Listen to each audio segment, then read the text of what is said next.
All right, Tim, thank you. Omaha's power in presidential elections up for debate today as lawmakers consider changing Nebraska's electoral votes to a winner-take-all system. Nebraska has 5 electoral votes. 2 go to the presidential candidate who takes the state, but the other 3 are split among the congressional districts, with the 2nd congressional district going blue in several elections this century. Winner-take-all is the standard in most states, but many believe the current split brings more attention and political dollars to the state. Well, senators debated and voted on that bill this afternoon, and our team is live in Lincoln. So let's start with Molly Hudson and the Omahans watching closely. Molly? Yeah, Mary, lawmakers voted that down tonight, keeping Nebraska's electoral split in place. I spent the afternoon talking with Omahans and even a woman from Lincoln who came to the Capitol hoping their voices would be heard today and continue to be represented in the future. The gallery was lined with neighbors in blue dot shirts watching the debate over winner take all. Others waited in the rotunda with their signs. I met Abigail House at a meeting the League of Women Voters held Monday night. She moved from Texas to Bellevue and quickly became involved in politics and this blue dot issue. She and other voters are optimistic Nebraska's split electoral process would stay in place.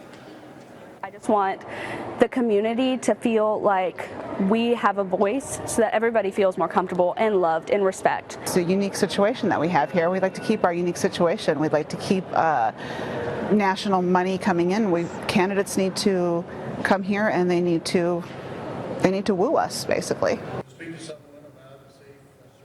Other opponents of the bill who came down from Omaha said the issue is about keeping Omaha politically relevant. As I mentioned, Abigail was one of those that I met at the meeting last night. Senator Reapy was also there and took questions from the audience, and it was then when he mentioned that he was going to be a no vote today.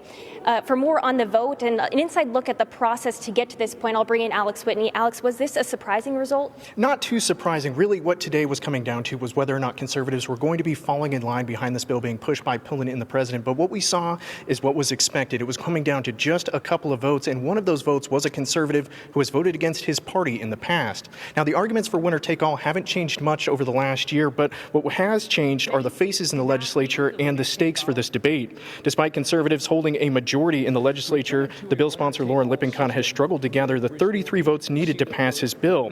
It's the second time in a year that the state's electoral system has been debated. In 2024, Pillen called on lawmakers to change the law, but the bill wasn't introduced after many in the body said they wouldn't consider it before the election. Coming into Tuesday's debate, the number of supporters that Lippincott could count on was still in question, and many in the body expected it correctly to come down to just 1 or 2 votes. The message from my constituents has been overwhelmingly clear. Preserve our current system. 75% in my district do not want to change. Now, with the failure of today's vote, that will likely be the end of winner take all for this session. However, there still is a small chance we could see another bill introduced by Senator Myron Dorn come to the floor. That bill would push the winner take all question to a vote of the people in 2028. But the chances for that bill to make it through just as slim as the one we saw today. So it's likely winner take all won't be coming back for 2025. Mary, I'll send it back to you in the studio.